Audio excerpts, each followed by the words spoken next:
You're back with The Nation. Len Brown is arguably the second most powerful elected politician in the land after the Prime Minister. As Mayor of Auckland, he presides over a super city that generates a third of the country's GDP and is home to a third of the country's population. And with council elections now just 3 months away, Brown is expected to confirm this weekend that he will stand for re-election. Some are predicting an easy victory for a mayor who's barely put a foot wrong and can use his council's PR machine to his advantage. Our reporter Torben Akel joined the mayor for one such PR occasion and asked three of his challengers, how can you beat Len Brown? It's a wet Monday morning at the Mount Eden train station and the mayor is getting an earful from an unhappy rail customer. It smells every morning, disgusting. I normally have to stand outside for fresh air. Oh, I'm telling you, it's just the pits. What's more, the ticket machine's out of order too. Not the best start to what's supposed to be a happy day for the mayor, who's on his way to a party in town to celebrate the Britomart station's 10th birthday. He offers to use his own electronic swipe card to pay for Sandra's fare and suggests she get a card herself. Sandra says she's already got one, but that it only works on the bus. No, you can't use this on the train. You have to have one of those. I'm not buying both. Not buying both. It's a 15-minute ride into town, but it must have felt longer for the mayor, sitting next to Sandra. Thankfully, when we do get there, the two of them must part ways, and those waiting for Mayor Brown are all smiles, and he can finally get the party started.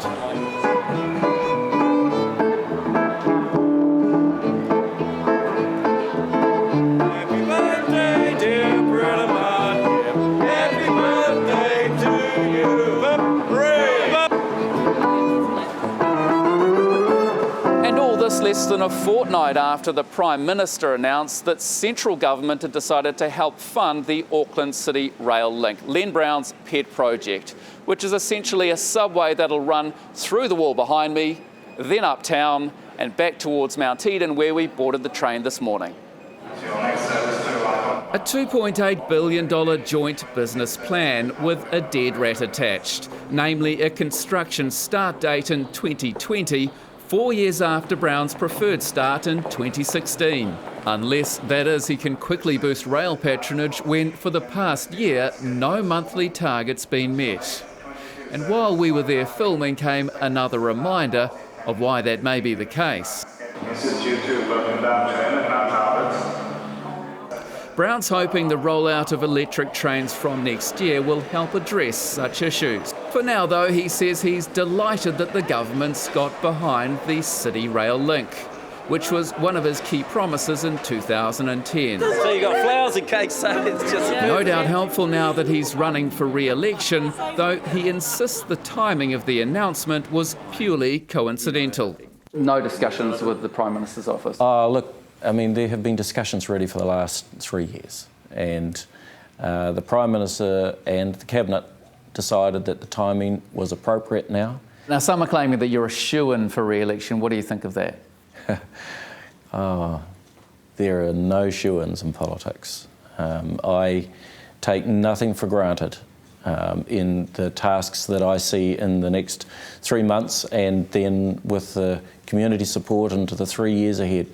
Auckland is going through major time of change. It's challenging as well as, a wonderful opportunity. And I understand those challenges. And I will be putting myself to the Auckland community with all the vigour and passion that I have done in every other election I've been a part of. The last one, of course, being in October 2010 when he was the mayor of Manukau City, the first ever Auckland Super City election, which he won easily in the end with 49% of the vote versus John Banks's 35%. But it was a tale of many cities in 2010 as geographically specific polling figures released to us by the council show, with voters giving very different levels of support to Len Brown that year, depending on where in Greater Auckland they lived. Brown got the least support in the white and wealthy Ōrākei ward with 28% of the vote. North of the bridge, he was also well beaten in both the Albany and Rodney wards. Out west, though, his support picked up with 50% of the vote. But it was in the south that he really dominated, including 82% of the vote in the Manukau ward. Not surprising given that he was Manukau's mayor, grew up there and lives there still. However, it's exactly those areas that two of Brown's challenges this year have the best chance of winning over now. 10 a.m. Sunday at St Paul's Methodist Church, not in Manukau but Remuera. The local church of one of those challenges, the Reverend Uesifili Unasa. An unlikely contender who outlined his reasons for running in a chat at the pulpit with the parish head. The people have to be at the heart of that, and communities have to be at the heart of any city and any community. And to me, the vision and leadership go hand in hand, and I thought, as a Methodist, why not? Why not indeed, but what chance does he really have of winning? He does have clout as chair of the council's own Pacific People's Advisory Panel and Auckland University chaplain. And he thinks he can harness what he says is the disillusionment with Brown among many of those who supported him in 2010. Well, I think there's a certain movement within, say, minority communities who believe that little has been done to address their issues, namely the future of their young people, their aspirations for their children, access to facilities and educational opportunities, to jobs. And I think the Mayor, although he's done his best, has not been able to deliver for minority communities. He has not been able to strongly stand beside the issues of including minority communities within the life of Auckland City Council and in terms of the decision making. Minorities who'll soon be the majority in Auckland, but Unasa's not just after their vote. His logo is a better Auckland for everyone, and he believes he can appeal to everyone. Born in Samoa, raised in Waitakere, a minister in Manukau for years and now a resident of upmarket Parnell. His home is not far from John Key's. In a nutshell, he wants a lot more council spending on community services. Also in favour of big spending on services is the Mana Party's candidate, John Minto. At his campaign launch that Sunday afternoon, he unveiled his key campaign pledge, free public transport for all. This will come from funding already allocated for road building in Auckland. Prime Minister John Key told us last week that government's got $10 billion to spend over the next 10 years on transport in Auckland. Well, thank you, John Key. We'll take just a little bit more than half of that and we'll get Auckland gridlock free within 12 months. And Mana's leader, Hone Harawira, recalled his first impressions of Minto during the 81 Springbok tour. The thing that most surprised me was the scrawny little Pākehā guy getting smashed over by the cops, seriously, and the next day he was out there doing it again. I thought to myself, now that's one Pākehā I can stand alongside. But does Minto think he can get as many Aucklanders behind him as he did back in 1981? No, I think we accept right from the start that we are the underdogs, that we are the people who, we've got all the ground to make up. At the moment, Len Brown is a shoo-in, but I think once we've got our policies out there, debated, then we will get resonance with the people of Auckland. Minto's another who claims Len Brown hasn't represented those who elected him in 2010. I think people are completely disillusioned with any idea that he stands up for middle and low income families, because what he's doing is following a corporate agenda for Auckland. To which Len Brown says this. In terms of working mums and dads, which is really what he's talking about, the whole focus of this council is ensuring, for a start, that this council is prudent in its financial management, and that we deliver rate increases that are reasonable to all within our community, and particularly those who are struggling financially.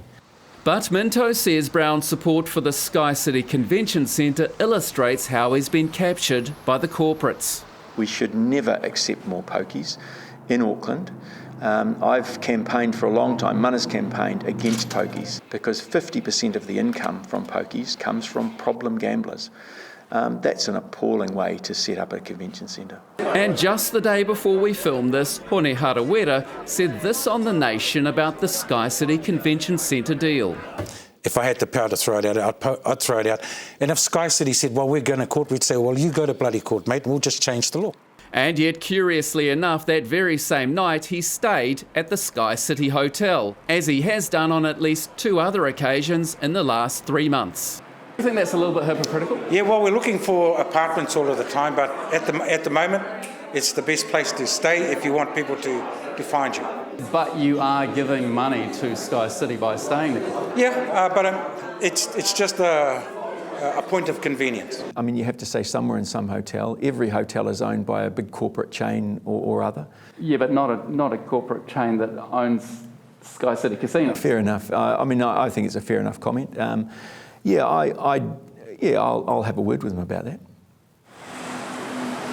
Around the corner from Mana's launch on Ponsonby Road is the campaign office of John Palino, an American millionaire who describes his politics as centre-right. I believe instead of giving people a fish, I mean, this is an old saying, of course, we know this. Instead of giving them the fish, I'd rather give them the fishing pole and teach them how to fish so that they can eat for the rest of their life. I'm John Palino. A fitting analogy given that Palino's best known as the ex-host of TV3's The Kitchen Job. This is really bad. I mean, this is the first impression of what people see. It doesn't look good. It's very shabby, dirty. I wouldn't want to eat here. Palino thinks that role will help his mayoral chances because voters saw him as he is. A person that goes out and helps people in business, a person that understands what people's needs are, that listens to people, and is caring and supportive of people.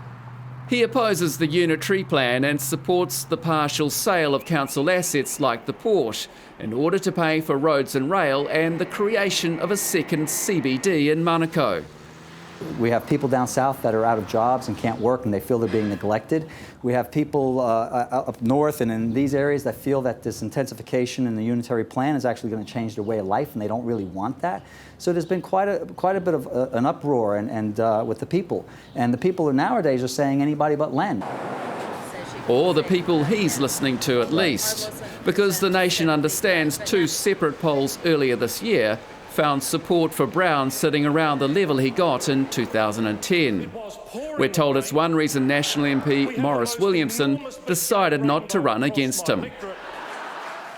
It is, of course, early days in the mayoral election campaign. Formal nominations don't even open till this Friday and don't close until August the 16th. And Brown says he's looking forward to campaigning over the next 3 months. I've been humbled to be the first mayor of Auckland. And would be humbled to continue to be in receipt of the people's support and their confidence to lead for another 3 years. As for Sandra, she'd just like the Mount Eden train station finally sorted out. This is 4 weeks that ticket booth has not been working. Brown told us he was onto it, but when we went back on Thursday, the machine still wasn't working.